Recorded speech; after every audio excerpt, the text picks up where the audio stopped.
কবিৰ উপদেশ হেৰান শুনা সামাজিক জন মহাভাগৱত পুৰাণৰ সূৰ্য শাস্ত্ৰ শুনিও মহত্ব। সেই সামাজিক সভাসদসকল মহাভাগৱত কথা শুনাচোন, যিভাগি সমস্ত পুৰাণৰ সূৰ্য বুলি সিদ্ধান্ত দিছে। তাৰ মহত্ব কোনে কোনে জানিব পাৰিব জানানে? ৰাম শুয়াই এক শৰণ যিজনে শুনে আক পাৱে পৰম পদ সুখে নিস্তৰে মায়াক।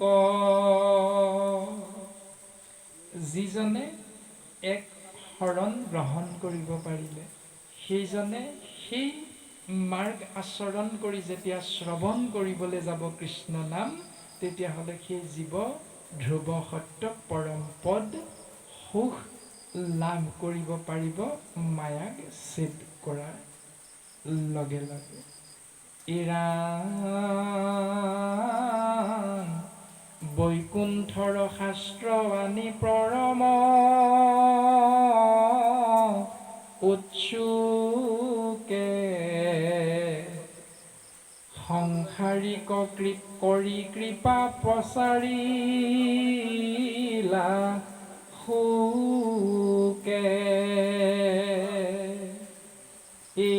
ৰামে জানিয়ে কচিতে নিতে শুনা কৃষ্ণ কথা,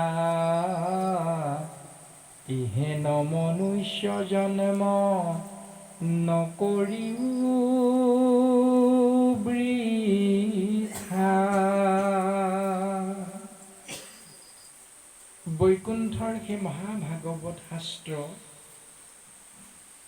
আমি মনুষ্য লাভ কৰিলোঁ কেৱল মহামুনি শুকগুৰুৰ কৃপাৰ বশত।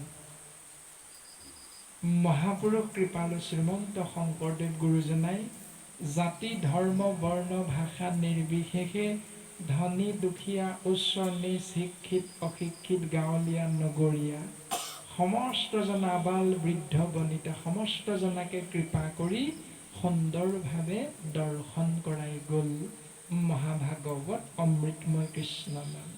গতিকে জানি একচিতে নিতে শুনা কৃষ্ণ কথা, আমাক এইটোহে কৈ দিলে। কৰিব লগা কাম এইটোৱে আছে আৰু এতিয়া এইটো কৰিবলৈ যাওঁতে আমাৰ বিষয়বস্তুটো যদি বাস্তৱসন্মত আমি চিন্তা এটা কৰোঁ, এনেধৰণে বুজি পাওঁ, বৰ্তমান যে ভাগৱত শাস্ত্ৰ শ্ৰৱণ কীৰ্তন অনুষ্ঠান জীৱৰ মাজত অতীৱ প্ৰচাৰ হৈ আছে, কাৰণটো কি বাৰু? য'তে যাওঁ মোবাইলতে হওক, য'তে যাওঁ নামগৃহই হওক, য'তে যাওঁ শিৱ মন্দিৰতো হওক, য'তে যাওঁ বিশ্বকৰ্মা পূজাতো হওক, য'তে যাওঁ সৰস্বতী পূজাতো হওক, ভাগৱত এক অধ্যায় পাঠ কৰা ব্যৱস্থাটো যে অতীৱ প্ৰচাৰ হৈ আছে, গুৰুত্ব পাইছে, কাৰণটো কি? কাৰণ বাস্তৱসন্মত চিন্তা কৰিলে উত্তৰ পাওঁ। ধৰি লওক এখন গাড়ীত বা এখন ট্ৰেইনৰ এটা ডবাত এটা পৰিয়াল গৈ আছে। যিটো ডবাত পৰিয়ালটো গৈছে, যিটো বাথত, সেই কোঠাভাগিত যি আসন সংৰক্ষিত কৰা আছে, সেই আসনকেইখনত 4টা বা 6টা বা 6জন মানুহ বহিব পাৰে। কিন্তু বহিব পাৰে যদিও যিহেতু ৰিজাৰ্ভেশ্যন কৰা হৈছে, সংৰক্ষণ কৰা হৈছে, কেইজনৰ কাৰণে? 6জনৰ ঠাইত 3জন বা 4জনৰ কাৰণে সংৰক্ষণ কৰা হৈছে। কাৰণ তেৰা সমস্ত ৰাতি হ'লে শুই যাব লাগিব। যদিও বহি যাব পাৰে 8জন বা 10জন, কিন্তু শুই যাবলৈ হ'লে তাত 4জনহে পাৰে। সেইকাৰণে ৰিজাৰ্ভেশ্যন অৰ্থাৎ সংৰক্ষিত কৰা হৈছে বা সংৰক্ষণ কৰা হৈছে। সেই চাৰিজনে যেতিয়া আৰামত বহি গৈ আছে, তেনেতে ধৰি লওক এজন 5 নম্বৰ ব্যক্তি আহিল। এতিয়া সেই 5 নম্বৰ ব্যক্তিজন যেতিয়া আহি গ'ল, আহি যোৱাৰ লগে লগে সেই কোঠাটোত আসন সংৰক্ষিত কৰি ৰখা সেই পৰিয়ালটোৰ ব্যক্তিকেইজনে কোৱাকৈ কৰিব, ভৰিকেইটা মেলি দিয়া, এজনক বহিবলৈ নিদিবা, কাৰণ এইটো আমাৰ কাৰণে ৰিজাৰ্ভেশ্যন কৰি থোৱা আছে। এই বুলি কৈ লাহেকে ইজনে সিজনে ওলটাই উভতাই হ'লেও শুবলৈ চেষ্টা কৰে। তাৰমানে যেনে তেনে মানুহজনক আসন ভাগ যে তেওঁৰ কাৰণে নহয়, আমাৰ কাৰণেহে, এইটো বুজাবলৈ চেষ্টা কৰা হয়। এইটো বাস্তৱসন্মত চিন্তা। কিন্তু হঠাৎ দেখিলে সেই ৰিজাৰ্ভেশ্যন কৰি ৰখা চাৰিজন ব্যক্তিৰ এজন হঠাৎ অসুস্থ হৈ গ'ল। অসুস্থ হৈ যোৱাৰ লগে লগে বাকী তিনিজনে ইফালে সিফালে চাইছে, এতিয়া একো উত্তৰ পোৱা নাই, কি কৰিম কি নকৰিম। হঠাৎ সেই মানুহজনে যেতিয়া বহিবলৈ নেপাই থিয় হৈ গৈ আছিল, থিয় হৈ গৈ থকা সেই মানুহজনে লাহেকৈ নিজৰ লগত লৈ যোৱা বেগটো খুলি তাৰ পৰা বয় বস্তু উলিয়াই সেই অসুস্থ হৈ পৰা মানুহজনক চিকিৎসা কৰিবলৈ লাগি গ'ল। চিকিৎসা কৰিলত যেতিয়া 10 মিনিটমানৰ সময়ত যেতিয়া ভাল হ'ল অসুস্থ হোৱা মানুহজন, তেতিয়া বাকী তিনিজন মানুহে ক'লে যে বাপ বোলে সেই মহাশয় আপুনি আহক, আপোনাক আমি ইমান সময়ে ভুল ভাবি আছিলোঁ, আপোনাক আমি বহিবলৈ নিদি আসন ভাগিত আপোনাক আমি অপমান কৰিলোঁ। তাৰমানে যেতিয়ালৈকে এজন ব্যক্তিৰ শুদ্ধ সত্তাটো আপুনি মই বুজি নাপাওঁ, তেতিয়ালৈকে তাক আপুনি মই অপমান বা অশ্ৰদ্ধা কৰোঁ। এতিয়া আমি জীৱশ্ৰেষ্ঠ মনুষ্যই বুজি পাইছোঁ যে 4 বেদ 14 শাস্ত্ৰ 18 পুৰাণৰ ভিতৰত শাস্ত্ৰৰ উত্তম ভাগী হ'ল কেৱল ভাগৱত। যেতিয়াৰ পৰা আপুনি মই লাহে লাহে বুজিবলৈ ধৰিলোঁ, তেতিয়াৰ পৰা গাঁৱে ভূঞে চহৰে নগৰে গৃহে গৃহে কেৱল শ্ৰীমদ ভাগৱত শাস্ত্ৰ শ্ৰৱণ কীৰ্তন অনুষ্ঠান অতীব হ'বলৈ কিন্তু ধৰিলে। কাৰণটো এইটোৱেই যে ভাগৱত শাস্ত্ৰক অৱমাননা কৰা হৈছিল সময়ত, কিন্তু এতিয়া আমাৰ সমস্তজনে কম বেছি পৰিমাণে আমি অলপ অচৰক বুজি পাইছোঁ কাৰণে আমি কেৱল ভাগৱতক আশ্ৰয় কৰা হৈছে। এনেধৰণে শাস্ত্ৰই আমাক সিদ্ধান্ত দিলে যে জানি এক চিতে নিতে শুনা কৃষ্ণ কথা। আমাৰ কাম এটাই যে কেৱল কায় বাক্য মন এক কৰি কৃষ্ণ নাম আশ্ৰয় কৰিব লাগে। এতিয়া আশ্ৰয় কিয় কৰিম বুলি যদি পুনশ্চ চিন্তা কৰোঁ,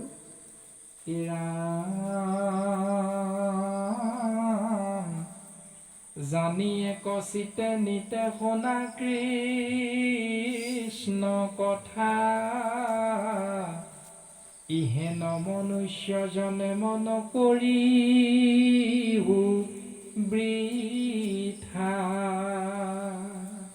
এই মনুষ্য জন্মটো বোলে 3বাৰ মান পায় বুলি কৈছে কৃপাৰ বশত। এতিয়া সেই 3বাৰ, এইবাৰ আৰম্ভণি নে 2 নম্বৰ বাৰ নে 3 নম্বৰ বাৰ আপুনি মইতো নাজানো। এতিয়া এই নজনাৰ কাৰণে মনুষ্য জন্মটো যেতিয়া পালোঁ, কাম এটাই, বৃথা নকৰি আপুনি মই কৃষ্ণ নামত আশ্ৰয় কৰিব লাগে। কিয়নো বিজুলী চমক যেন জীৱন অথিৰ, কৈতকে তীক্ষ্ণে পৰে ইহেন শৰীৰ।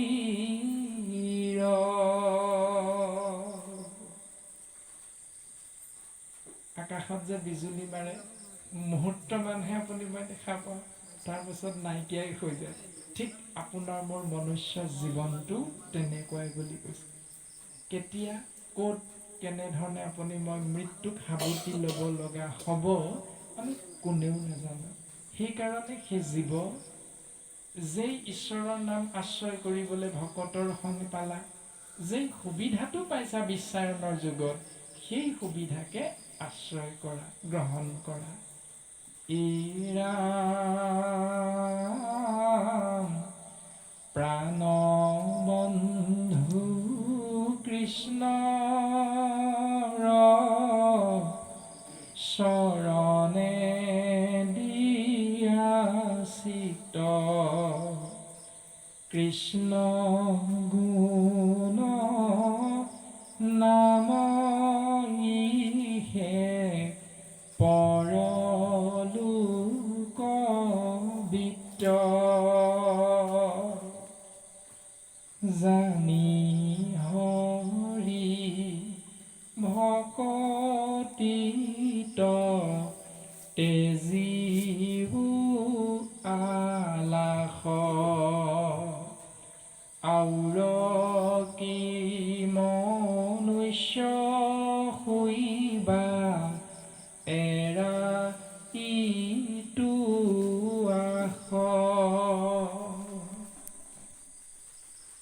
সিজিব ইহলোক পৰলোক সমস্ত লোকালোকৰ বাবে কেৱল সাৰ তত্ত্ব হ'ল কৃষ্ণ গুণ যিজনা জীৱাত্মাৰ প্ৰাণবন্ধু বুলি সিদ্ধান্ত দিলে।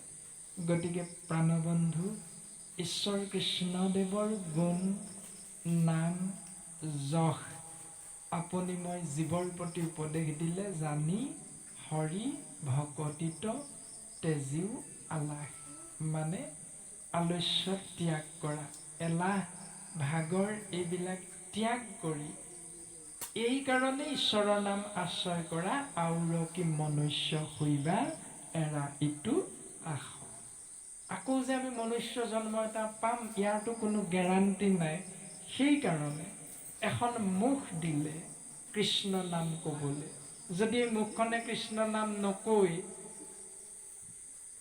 বোলে যি হ'ল হ'ল ভালেই হ'ল গাঁৱৰ ল'ৰাকেইটা বাচি গ'ল কেলে বাচি গ'ল কমলা বাইদেউ জীয়েক হেনো পলাই গ'ল এতিয়া কমলা বাইদেউ জীয়েক পলাই গ'ল তাকে লৈ যদি আপুনি মই মুখেৰে কেৱল তাকে চৰ্চা কৰি থাকোঁ এতিয়া কালিলৈ পৰহিলৈ হয়তো আজি অনুষ্ঠান ভাগি কথাও আপোনালোকৰ গাঁৱত ওলাব ই বৰ এনে ভাগৱতে ভাগ পাতিলে সনামুখৰ পৰা এটাক মাতিলে আদি ধৰণে হয়তো ওলাবও পাৰে কেনেবাকে আমি এটা ধাৰণা কৰা হৈছে কথাটো এইটো ভুল পাণ্ডিত গোটেই মই কৈছোঁ আমাৰ এই অঞ্চলৰ মই অত্যন্ত প্ৰিয় মোৰ আৰু আইসকলতো গোটেই মই কৈছোঁ নহয় ৰান্ধনীশালতো পাণ্ডিতৰ হেৰি ঢেঁকীশালতো পাণ্ডিতৰ হেৰি গোটেইখনতে মই সঁচা কথা কৈছোঁ